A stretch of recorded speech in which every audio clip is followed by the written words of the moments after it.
જુદી પાડી આપીશ અને તમારી પંચાયતને જુદી પાડ્યા બાદ તમારા ગ્રામ પંચાયતની અંદર પહેલું જ ગ્રાન્ટ 21 લાખ રૂપિયાની આપવાની જવાબદારી બી મારી.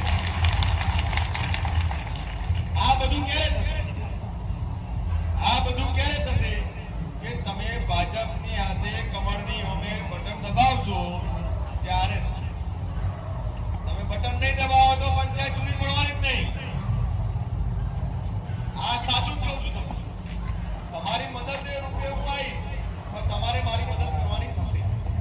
આજે ભૂલેચરા એક તરફ ચૂંટણી પંચ કડક આચાર સંહિતાની વાતો કરે છે, ત્યાં જ બીજી તરફ રાજ્યના મહેસૂલ મંત્રી જાહેરમાં સત્તાનો પાવર બતાવી રહ્યા છે.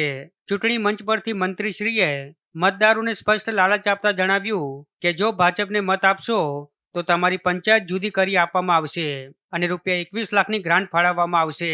આમ ચૂંટણી ટાણે મતદારોને લોભામણી લાલચ આપી રીઝવવાનો મંત્રીશ્રીએ પ્રયાસ કર્યો છે, જેના કારણે મંત્રીશ્રીના પાવર સામે સોશિયલ મીડિયામાં રોષ ફાટી નીકળ્યો છે. ચૂંટણી ટાણે સરકારી નાણાં અને વહીવટી ફેરફારની ખાતરી આપતા મંત્રી હાલ સવાલોના ઘેરામાં આવી ગયા છે. ત્યારે સરકારી તિજોરીના નાણાં અને વહીવટી સત્તાનો ઉપયોગ કરીને મતદારોને લલચાવવાનો આ પ્રયાસ આચાર સંહિતાનો સીધો ભંગ હોવાનું ચર્ચાઈ રહ્યું છે. આથી હવે જોવાનું એ રહેશે કે ચૂંટણી પંચ આ મામલે કેટલી ઝડપી અને કડક કાર્યવાહી કરે છે.